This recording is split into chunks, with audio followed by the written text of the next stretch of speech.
Hi, and welcome to the latest episode of the Honest to Gob podcast. I'm Gemma.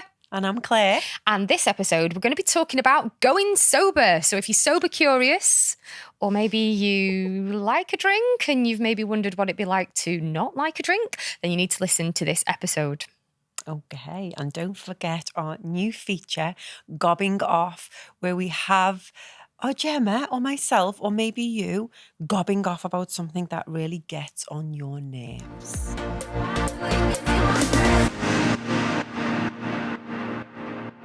Hi. Hi. It feels ages.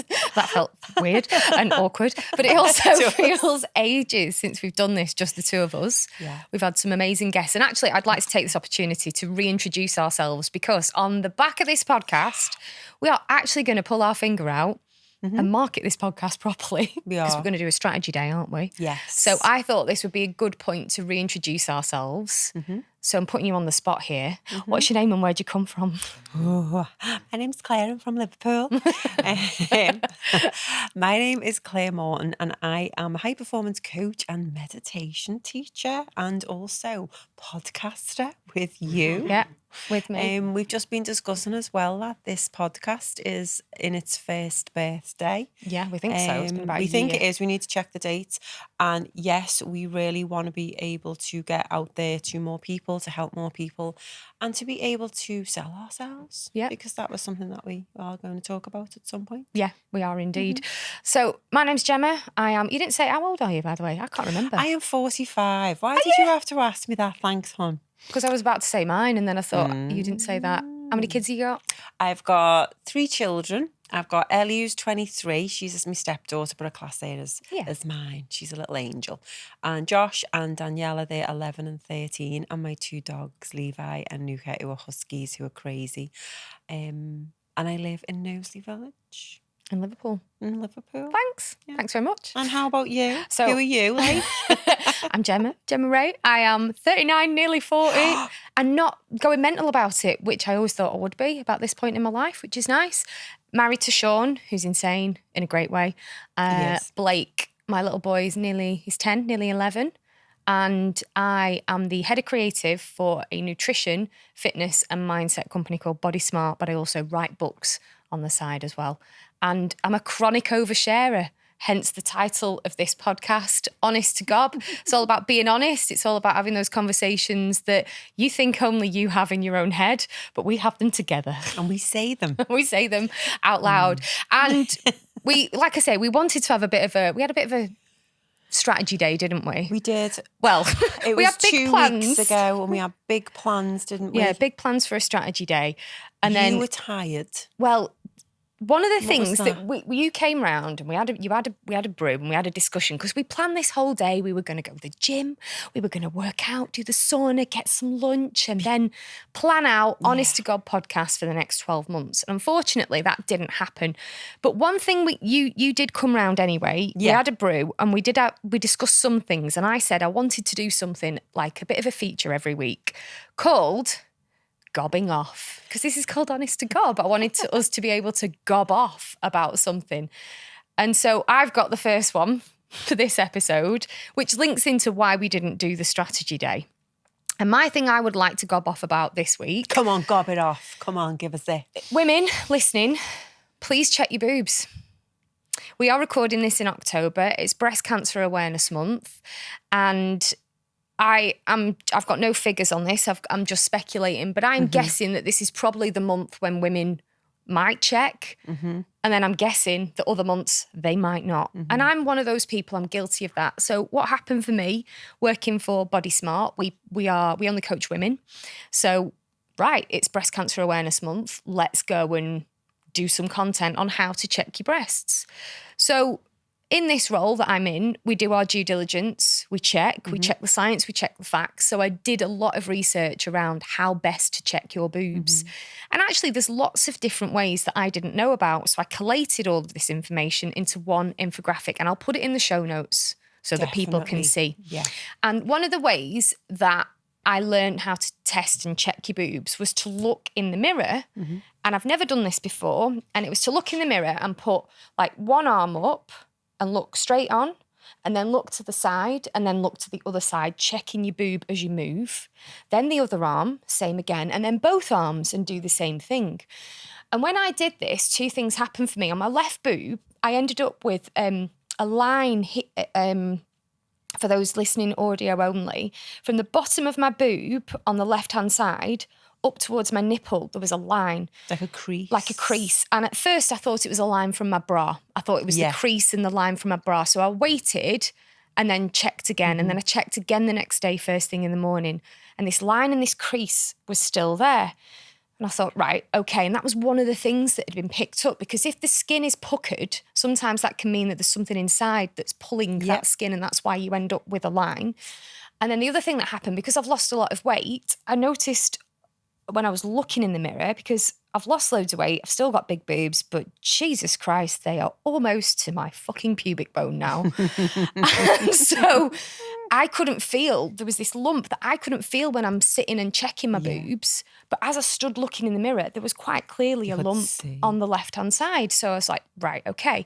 So I monitored this for a few weeks, went to my doctor. I remember you telling me about it. Yeah, I told you, didn't I? I'd seen, and then I started to feel them as well up into my armpit on the left-hand side. In fact, I can touch that right now and feel it right now. So I went to my doctor. She examined me. I got a referral to the hospital, and I had the doctor checked me and she said, oh, how old are you? I said 39. She's like, oh, I might as well send you for a mammogram anyway. Because you don't normally, where we live, you don't normally get a mammogram until you're 49, 50. Oh, yeah, it is actually, 49, 50. Have you had one? Yes, because I had a scare a couple of years ago, but yeah, you don't normally get one until you're in your 50s. And you don't normally, because I've had 2 scares before and never had a mammogram, only an ultrasound. So she sends me for a mammogram. And then I wait in the waiting room, and she sent me for another. And basically, they found something called calcification. So the lumps that I went in for were fine, but I had a calcification on behind the nipple on this left breast, which is where I'd seen that lump in the mirror. So 2 days later, I went for a biopsy, which was not a pleasant experience at all, extremely painful. Nearly fainted. That wasn't fun. But luckily, everything has come back fine and benign. And so I went for that biopsy on the Thursday. We had our podcast strategy day on the Sunday. And I just my head, and I didn't realise how battered my head was. And you did, bless you. Because you were trying to be positive. Yeah, but subconsciously you're obviously worried. Yeah. You'd made yourself, I think, sick and tired. You haven't been sleeping. No, I hadn't been sleeping, which isn't like me. I can sleep through a bomb. Yeah. So so talk us through what was going through your head. I'll tell you what was going through my head. Why am I not more stressed? I should feel worse about this. This is my own fault from all the years of abuse of my body from eating shit. This is my own fault for the years in my life where I had a negative state. This would make a great story. The fact that I wrote a piece of content and found breast like that, those kind of things, you know. Well, is this the universe's way? Also, I did say, I've been saying for ages. I've been saying for ages. I know what you're going to say. I'm going to get a boob reduction. I think we did a podcast on this. It's called Honest About Boobs and Botox. I want a boob reduction and a boob uplift. And I was like, is this the universe's way of granting me my wishes? And so there was a lot of that. That was a positive reframe. Yeah. And it wasn't until, so I was in the Body Smart office when I got the call a week later. So I had an appointment booked for 10 days after. So that was a long time to wait to get the results. But 7 days after, they phoned me. And I was glad I was at work actually, because Jamie, my boss, he could see, because he could hear me saying, so I don't need that extra appointment then. No, thank you for letting me know. And he looked at me. I could see he was like holding his breath. I put the phone down. I was like, everything's fine. Everything's benign. And he just got up and gave me the biggest hug ever. And I've used this phrase, like, I didn't realise how stressed I was until that moment when I got the news that it was all okay. And the description that I've told other people is, I felt psychologically strangled, but I didn't know. Until it had gone. It's like that pressure around your head, your chest, your throat, everything. Yeah. So I wanted to gob off about that today, because there's some things that I've learned, and it's how to check. So in addition to looking in the mirror, in addition to looking in the shower. So get some shower gel and do circular motions around your boobs. Lie down and do it is another thing. You should lie down on your back and on your side and check. But also when I went for my ultrasound, the woman was great. Oh, yes, you are. You're very lumpy bumpy here and very lumpy bumpy there. Thanks. She was great. And I just went, what advice would you have for somebody like me who is lumpy bumpy? And she said, you need to be checking about day 4 after your period. Okay. Every month. But still check in those times, but make sure you do that thorough check 4 days after your period and get to know what your boobs feel like. And it will take time because mine ended up being fibroid tissue basically as a result, thickening of the breast as a result of hormonal changes and getting older, nothing to worry about. But I just do it 4 days after your period, lying down, the mirror, the shower, but also understanding nipple changes as well, anything like discharge, any puckering of the skin. It's not just about lumps and bumps.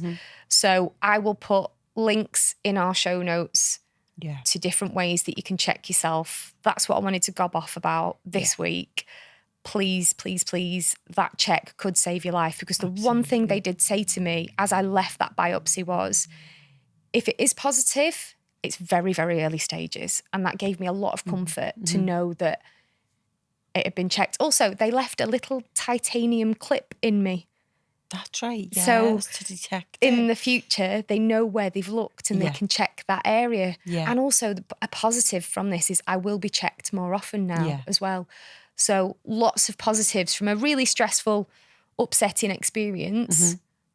Gobbing off. Please check your tits, girls. Definitely. And that's something that I need to do because I don't do it enough. And it was only because I saw something a couple of years ago and then felt it and got marked. I felt it. I was like, I need to go and check that. But that was a fluke. I wasn't checking. So we do need to do it. Can I just ask a question? Is it day 4 of when you first come on, or 4 days after you finish your period? Or is it day 4 of your period? That's a bloody good question. I don't actually know. Okay. That is a really good question. In my head, it was... Well, after you've come off? Day 4 of my period. Oh, well, day 4 of your period, yeah. But because, sometimes my period lengths are different. Sometimes it can be 4 days. Sometimes it's like, oh, surprise, we're on day 6 again. Yeah. So that's a question that we can ask, can't we? And check out on the links then. And then we'll find the answer to that. Yeah. And then I will add that into the show notes. Thank you for that. Well. And that's a pretty good gob off. It is. Because we do need to do it. So thank you for that. And I'm glad you're okay. Thanks. I'm glad you came round and gave me a massive hug and a brew and sorted my head out. Yeah. Right. So this episode's podcast, getting into the subject matter for today, is about sobriety and going alcohol free. Because I thought... You know all about it. Well, I thought we'd done an episode on this and I went back when we were doing our little strategy mini day in my kitchen and we haven't talked about this at all. I think you've mentioned...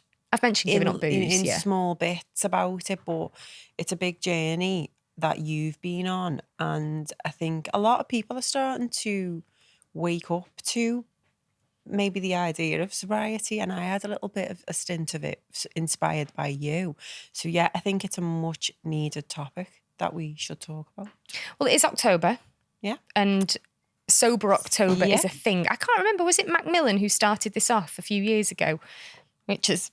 as a charity drive, good idea. Because obviously you think about going sober for a month as a challenge and it's usually dry January. You know, we clear the booze cabinet over Christmas. We drink our weight in Baileys and then January comes, we're skint. It's a great time to try and get rid of the Christmas pounds and not spend as many pounds and give up booze. But Sober October, again, is another 31-day challenge to give up alcohol. And he says he's not coming on the podcast, so it'll just be a voice in the background that you hear. But producer Jacob, you're doing Sober October. I am. Over halfway through now. How you feeling? Great. Feel great. Yeah? No different, to be honest. And have you thought about it? Not particularly. Yeah. It's just good to do, I think. Everyone should do it. Do you think you'll go back to drinking after it? Just occasionally. But it's a good time to reset, isn't it? Yeah, very good time. Everyone Very needs good to time. reset. Even if you're a casual drinker, you need to reset. Yeah. It's one of them, isn't it? Because I was inspired by you last year. And I was on holiday in Malta in the August. And when I go away with the family, and it revolves around not fatty food, just going out for meals with drink and wine. And it's really nice. And I really like the taste of wine. I don't drink to get drunk. I like wine. And I just remember being on holidays thinking, I feel like shit. I'm in this lovely place. I'm on a boat with the family. And then it was all free food and free drinks. It was all inclusive. And I remember thinking, I feel like crap because each day I was drinking. Because that's what we do on holiday, especially with my dad, because he loves his drink and he never ever feels rough off it really. And then I just said to Mark, I'm gonna give up drink for a year. And he went, you know, as if you will, you like your drink. And I was like, okay, I'm gonna do it for 3 months. And then I was like, I'll do it for 66 days because I'd read. Why 66? Because it's a scientific thing. I know a lot of people say you have to do something 21 times or for 21 days for it to become a new habit, but it's actually 66 days according to the new studies of science and the brain and about sending new signals to the prefrontal cortex in the brain. So I thought, right, I'll do it for 66 days. That's okay. 1st of September came. Oh, I did that thing where I drank loads before. Oh, did you clear out? Binge drink. Why? I don't know why. It's like, oh my God. So it did. And then the 1st of September come and it was like, something switched inside me and I knew I had a lot going on in the business, and the amount of energy and focus and clarity that I had from September. I got to the 66 days and people were saying, oh, you're going to get smashed on day 67. And I was like, no, that's not why I'm doing it. I just want to see how I go. Mm-hmm. And I ended up going to 114 days. So I went from September through to December. It was the day before Christmas Eve. And I just had a glass of Prosecco with my dinner. And when we went out for a Christmas dinner and enjoyed that one glass, and whereas opposed to I probably would have had a bottle and maybe another glass of Prosecco as well. So over that Christmas, it made me, I did drink over that Christmas, but I probably drank a bottle of wine in the 2 weeks over Christmas as opposed to 14 bottles of wine. And it really did make me change my attitude and behaviour towards drink. I still drink now, but I'm more conscious of what I drink. I've noticed myself going back into the pattern of drinking a little bit too much. Go on, what do you mean? In what way? I've been in a lot of social situations lately, which have all been really good, like celebratory type things. And I've been on a retreat in London with the girls I was in a mastermind with, and we did a bit of drinking there. And then I was at Be Inspired in Manchester, where there was we were on stage talking to the relief of, I've talked on stage, I'm having a drink to celebrate. Because let's just pause that for a second. You know, you were really nervous about talking on stage. You were really stressed about it. For weeks before. So I can understand that need to release and celebrate and reward yourself with a drink. And it was a nice, but again, it's like that whole thing of we shouldn't reward ourselves with drink really, because it's not good for us. It's poison. However, we are human beings. Everything, as long as, everything in moderation for me. I used to be a binge drinker and I can get addicted to things really easy. So I need to make sure I'm addicted to healthy things. So I'm addicted to meditation. Mm-hmm. I love it because it helps me. I'm addicted to going to the gym majority of the time, but once I start something, I'll follow that path. So yeah, I think I take my hat off to you because, you don't need a drink.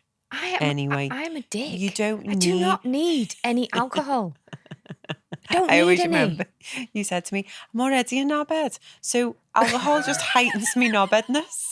And I was like, could you get any more? Because I've never seen you drunk. Because I didn't know. I didn't know you when you used to drink. I've only known you sober. Have you really? Yeah, that's true. Because we only met last April. Yeah, we met April 2020, and I stopped drinking February 2020. You don't want to know me pissed. Trust me, Claire Morton. You get the good knobhead version of Gemma, not the absolute fucking liability. Is she going to die? Is she going to get arrested? Version of knobhead Gemma. Pissed. Not good. So, what led you to that then? Tell us your story of sobriety. It makes you sound like you were an alcoholic as well. This was going to be one of my points, because my family in particular, hi if you're listening, mum and sisters, they hate me using the word sober. Yeah. They don't like me using the word sobriety because, and I get it, they get questions from people they know. Because social media is a funny, funny place. For everybody who's liking and commenting and direct messaging you, there's 100 people who aren't. And so my family ended up getting a lot of messages like, God, I didn't realise your Gemma had a problem with alcohol. And I know that makes them feel a bit like, oh. And then I remember one of my friends said to me, oh yeah, are you sure you should be talking about this like that? Like one of the girls I used to work with who follows you, a girl I do not know, I should point out. I do not know this girl at all. Yeah, we had a really in-depth conversation about like she thought you were really bad alcoholic and maybe you needed to go into rehab. And I was like, wow, that's a brilliant story. She's ended up making up. All I wrote was sober, But that's what it is, and there's a difference. Yes, of course, there's a marked difference between somebody who cannot function or survive without alcohol and somebody who struggles to say no after one glass and does the whole bottle. But my life has got so much better since choosing to go alcohol-free. That seems to be a term that people are a bit more comfortable with. Teetotal, alcohol-free. I don't know why I think the word sober just makes people think of rehab drugs as well. I've never taken drugs in my life. God, can you imagine? I am somebody who does not need to take drugs at all. Where did it start for me? I am somebody who has always been that all or nothing person. If I would go out, it was either I don't drink and I drive. So my nickname growing up in my early 20s was Des because I was always the designated driver. I quite enjoy being the designated driver. It was either that or I'm getting smashed. Yeah, same. And I have a real hard time with shots, for example. So it got so bad that my husband would say to people, she cannot have them. Gemma can't have shots. I can go out and I can drink wine and I can drink things like vodka and Diet Coke and be absolutely fine. The moment you introduce any form of shot, I don't remember things. I don't black out. Sometimes I have needed to be carried out of places, but I don't remember things, and it's got me into some really sticky situations. Like I got so pissed in Ibiza, for example. I got lost. My mates went to a club called Ushuaia. I do not know how I got there. Apparently, I turned up with my hair extensions clipped into my eyebrows at the front, like cousin it over my face. I went, hello! And my friends are like, where have you been? I went, I've been in a cage! I have absolutely no idea how I got there. Somebody else said they'd see me in a police car. Like, I don't know. I have a gap of like 4 hours. It's like... And then I got lost again that night and navigated home by the moon. I just remember coming to and going, there's the moon. I think I live that way.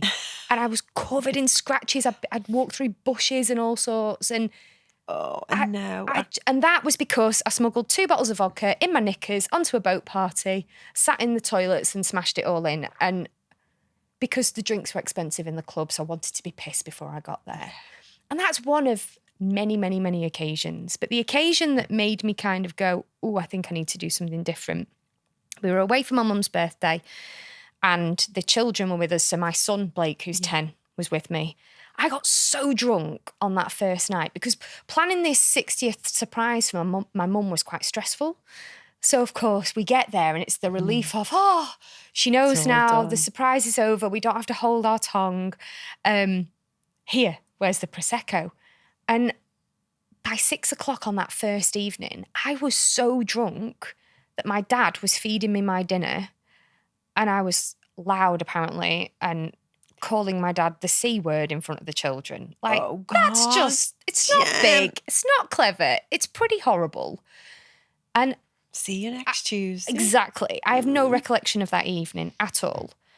So we're in this place. Did you have doom the next day as well? Well, I thought I'd killed my son. So it's 5 o'clock in the morning. I'm in an unfamiliar bed in a place. I wake up and it's that moment of, where am I? Who am I? What am I doing? Who am I with? Who am I with?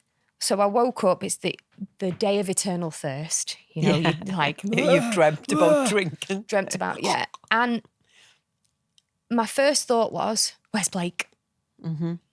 Because sometimes those situations where you're in house parties and stuff, and I'll get onto this in a minute, they're some of the most dangerous situations I've put my kid in at house parties. right? So I wake up, where's Blake? And he was in a camp bed at the bottom of our bed in this room, and I could see him there, and I'm checking to see, like looking through the haze to see if he's breathing or not.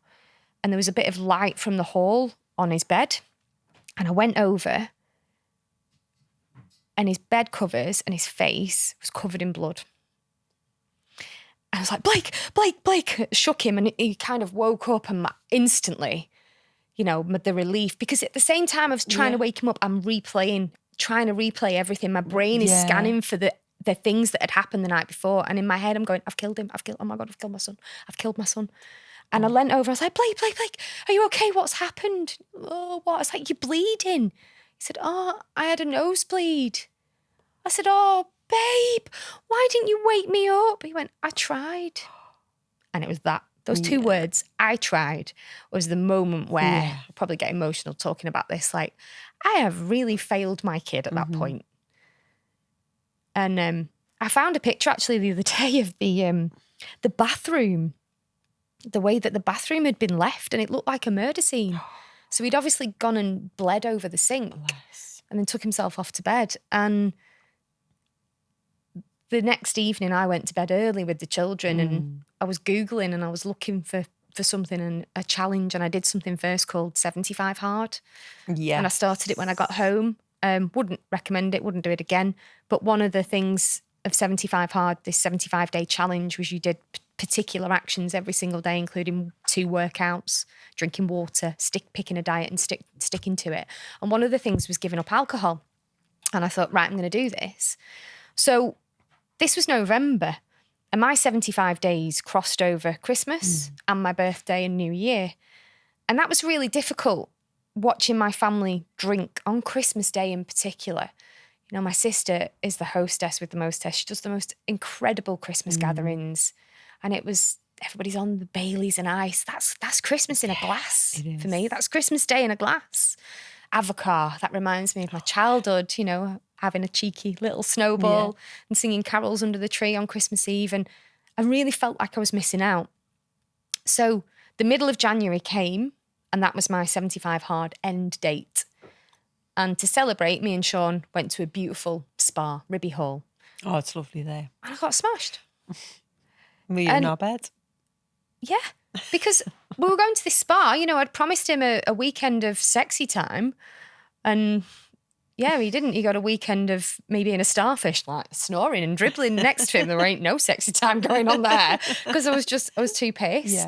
And then for that next month, we had loads of wine left over from Christmas because I hadn't been drinking it. Sean had drank the occasional bit. And you know, that first night when we got back from the spa, it's like, oh, we'll have a glass. And the second night's 2 glasses. And it's half a bottle. And then before you know it, it's a bottle a night. Yeah.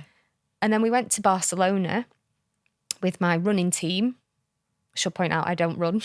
I just documented it, took the pictures. And again, got so pissed. The next day in Barcelona airport, I Googled, can you die from a hangover? Can you actually? Can you die from a hangover? But it's part of it's alcohol. But because I'd written, can you die from a hangover, as I was hunched over in my Burger King burger, thinking it was going to be the miracle of all miracles to soak up the alcohol, contemplating my life choices. Obviously, the targeted ads then come up. The moment that you click off, can you die from a hangover, and you go back on, I'd clicked on a few different articles and websites, you go back on Facebook and all the targeted ads started coming up for going booze free. Okay. And 1 year no beer popped up, a challenge. Yeah. And then as part of one of the ads for 1 year no beer, there was a blog by a girl called Layla, who I knew. She was a friend of a friend. I was like, oh my God, Layla's done 1 year no beer. And I read this blog, and she's such a beautiful writer anyway, but it really resonated with me. And she put in some really good points about how much importance we place on alcohol in our culture and our lives. Is it being like the magic answer to confidence and happiness and celebration? And actually it isn't. So I signed up. I initially signed up for a 90-day challenge. You could do 28 days, and I didn't think that was long enough. So I signed up for 90 days, and that was the 20th of February, 2020. And on the 23rd of March, we went into lockdown. So at that point, I'm a month in, and I get when everybody started drinking. Yeah, that's when I. And it's funny, your frame of reference, your own conscious bias changes. Obviously, when you choose to do something that other people aren't doing, you see things in a different light. And I just thought, I noticed things, and I found it really interesting how uncomfortable I became with alcohol culture. So my mate Ben calls this Facebook wine mums. Like, hurrah for gin, mummy drinks, because all of those accounts that I'd followed and loved for years, all of a sudden became extremely uncomfortable viewing for me. Yeah. So it gets to, I don't know, by this point, 2 months into lockdown, and I reached my 90 days, and I just thought, this is too good. This is too good, and I've got to keep going. So I did, and I signed up. You can pay, and I signed up for 365 days. And I honestly think, looking back, because I've had a nervous breakdown before, if I'd have been somebody who was still drinking in lockdown, I'm scared to think about where my mental health would have gone, personally. So yeah, February came, celebrated my 365 days, and I had a choice at that point. Do I? And a lot of people who do 1 year no beer will often celebrate with a drink on their 365 days and then choose to reset and go again if they want to, or learn how to drink in moderation. And I knew that if I was to get that wine out again, I'd just go back to my old habits, and I carried on. And my sleep has improved. So one of the factors for me choosing to do this was my biological father, who passed away in 2016, had lots of health problems. He also was an alcoholic, which was a big factor in me deciding to not want to be anything like him. I don't know 50% of my genetic health markers because I didn't know him. He wasn't part of my life, very estranged. And I knew he had heart issues. So I was always kind of worried about that in the background. And my resting heart rate when I was drunk was like nearly 90 beats a minute. And my anxiety was sky high. And within the first month of choosing to go sober, I'm going to use that label because I'm proud of it, like my heart rate was coming down and my anxiety had gone. Even in lockdown, like it was a heightened sense at that time. Yeah. But I just felt better, and it just kept getting better and better and better. So now my resting heart rate is about 53 from 90, which is, I'm so proud of. Is this the measurements that you get from your hour? Is it your I have an Oura ring that I track my sleep with. And I've saved money. I have lost weight. And you bought yourself that lovely bracelet as well, I did, didn't yeah. you? So I have a bracelet as a present to yourself. As my 1 year present, because I wanted to mark the occasion with something. And I've got this bracelet that I had engraved, and it says hard today, easy tomorrow on one side. And on the inside, it's got the dates 20th of the 2nd, 2020 to 20th of the 2nd, 2021, which was my 1 year no booze anniversary. But there's a funny story about that. Obviously, 365 days is the challenge. Yeah. So it's 28, 90 or 365. So I was like, 20th of February will be my 365 days. But it wasn't, because 2020 was a leap year. So technically, so what was it? my 365 days is the 19th now. I've got it engraved on a bracelet. Like only me could fuck that up. Only me could fuck that up. But yeah, that has been my mantra, doing the hard things today for an easier tomorrow. It kind of links into what I write about in my books, about making those choices today that future you is going to thank you for. And the compound effect of our daily decisions. You know, I have this big belief that we're all a product of our repeated decisions. And if I look at the person that I was in November 2019, when I decided to, first of all, do 75 hard, the girl back then was 55 pounds heavier than she is now, mentally not in a great place, never felt as unhealthy, drinking heavily, eating to soothe all kinds of emotions. And the decisions that had led me up to that point were very much around what I'd chosen to drink, what I'd chosen to eat, how I'd chosen to speak to myself.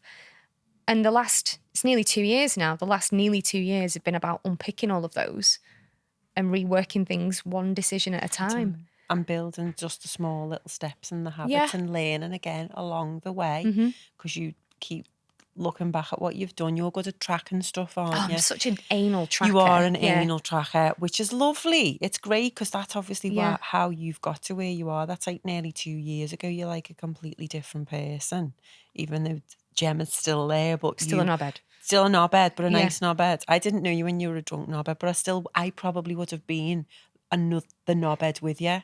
Because But I have friends who say to me like, "But you were such a good fun drunk." Like my mate, but you're good fun without it. Yeah, but I am good fun with that. But my mate Amelia was like, "Oh, Gemma's great, but drunk Gemma is like unicorn and glitter and sparkles and craziness." But then that's people relying on you to entertain them type of thing. This is isn't my it? point though. Like I don't, and this is.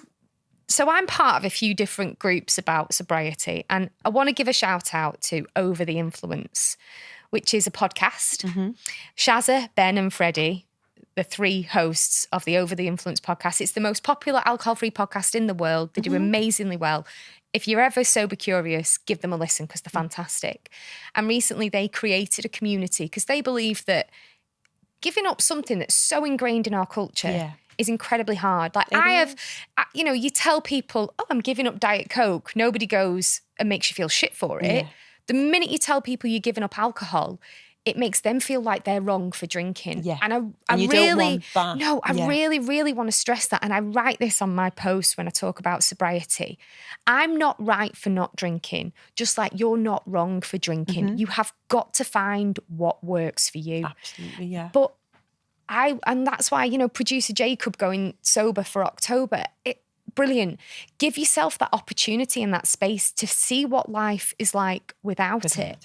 And I think sometimes where people mess this up, and I definitely messed this up in those first 75 days, I focused on what I was giving up rather than what I was gaining. Yes. So, I can't have Baileys at Christmas. I can't have avocado.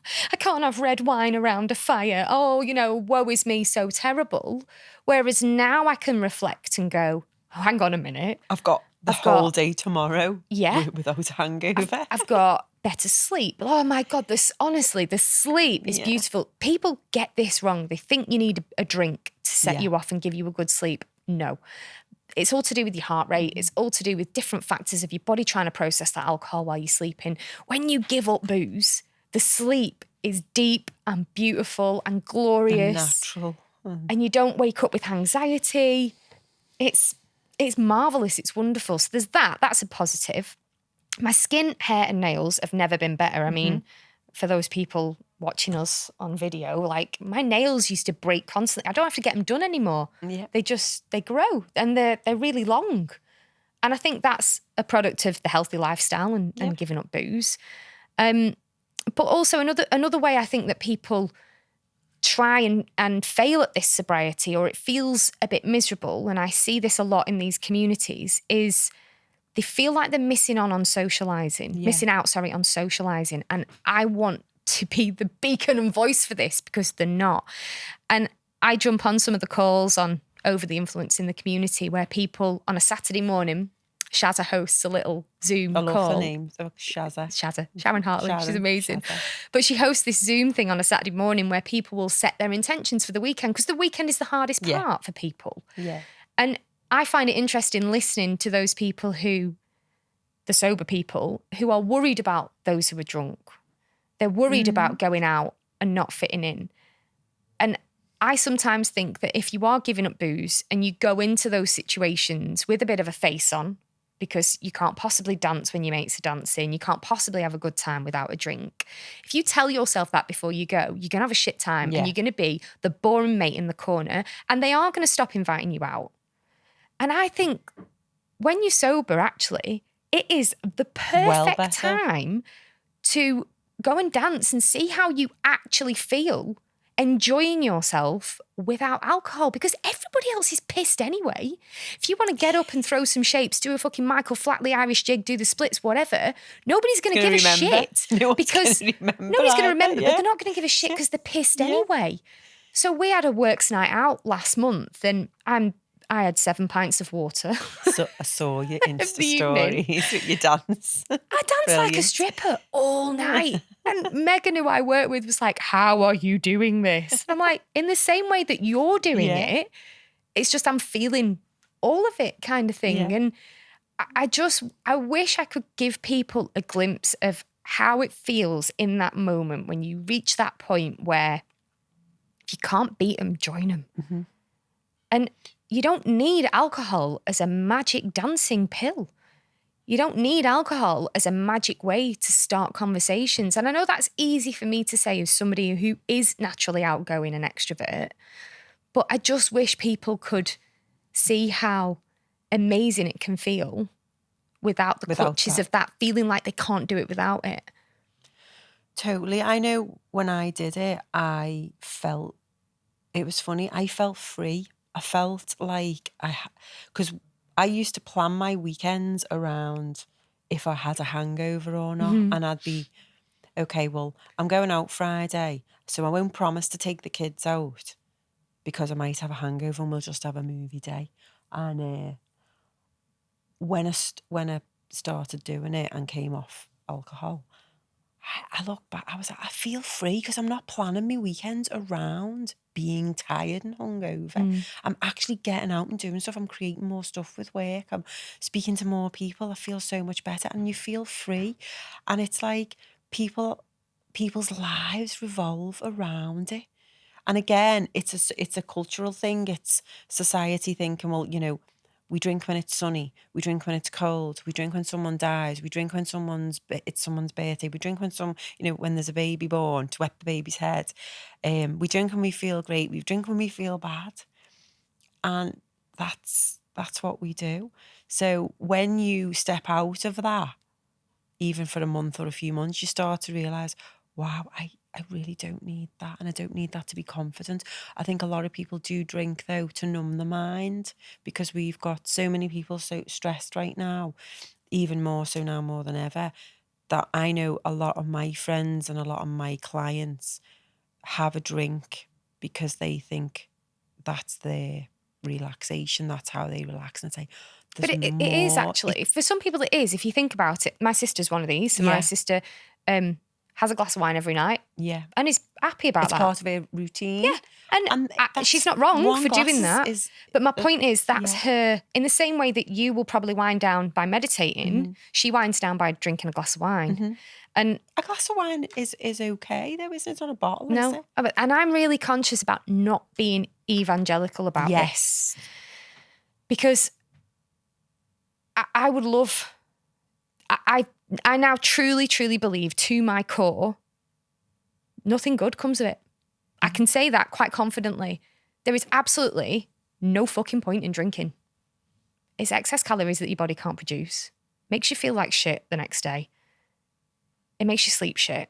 But that's really easy for me to say because I'm 608 days down, right? So I try not to be evangelical with people.